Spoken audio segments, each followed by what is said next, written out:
Salut tout le monde et bienvenue encore une fois sur ma chaîne. Dans cette série de valvulopathie, je vais vous présenter la maladie la plus fréquente parmi les pathologies des valves cardiaques. On parle de l'insuffisance mitrale. Qu'est-ce que c'est exactement? L'insuffisance mitrale est la régurgitation du sang du ventricule gauche vers l'oreillette gauche par incontinence ou un défaut de coaptation des deux feuillets de la valve mitrale.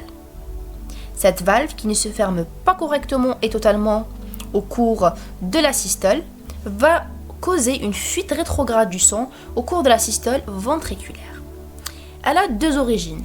Une origine primaire ou dite organique, par atteinte de la valve mitrale elle-même, soit par calcification ou malformation valvulaire congénitale, ou tout simplement dégénérative par rupture des cordages qui sont eux-mêmes attachés aux piliers.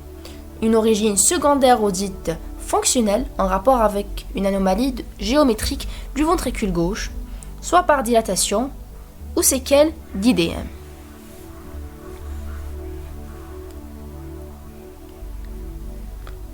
Lors de la systole, la valve aortique s'ouvre et le sang passe du ventricule gauche vers l'aorte. Une quantité du sang fait le retour vers l'oreillette gauche qui reçoit une surcharge de volume et de pression brutale alors qu'elle n'a pas eu le temps pour se dilater, ce qui explique les signes fonctionnels discrets d'apparition tardive, type de dyspnée d'effort et de palpitation.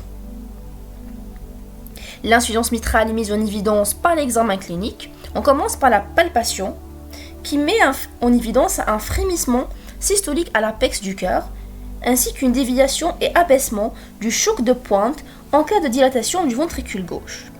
L'auscultation, qui est le temps le plus important, va nous faire entendre le souffle systolique de régurgitation.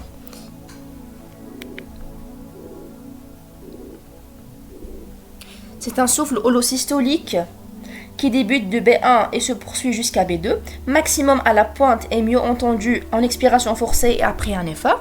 Il irradie vers les selles gauches et vers le dos et il est de timbre doux en jet de vapeur et parfois rude et sec.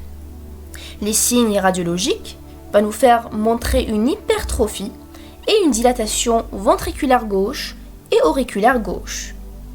Et sur une vue de face, on va avoir une saillie convexe de l'arc moyen gauche en rapport avec une dilatation de l'oreillette gauche et une saillie convexe aussi au niveau de l'arc inférieur gauche en rapport avec une dilatation du ventricule gauche. L'OAD nous montre une saillie convexe refoulant l'œsophage en arrière. À l'ECG, on aura des signes d'hypertrophie auriculaire associés plus tard à des signes d'insuffisance ventriculaire gauche. Cette hypertrophie est moins importante que celle dans le rétrécissement mitral, mais au début, il faut savoir qu'on a deux phases d'insuffisance mitrale. L'insuffisance mitrale aiguë, où le rythme est plus souvent sinusal car l'oreillette gauche n'a pas eu le temps pour se dilater, et l'insuffisance mitrale chronique, où l'oreillette gauche va se dilater au maximum, donnant l'onde P bifide.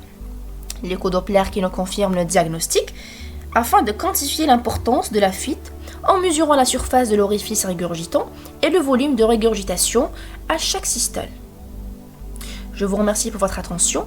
La vidéo est terminée et on se voit dans la suite de notre série.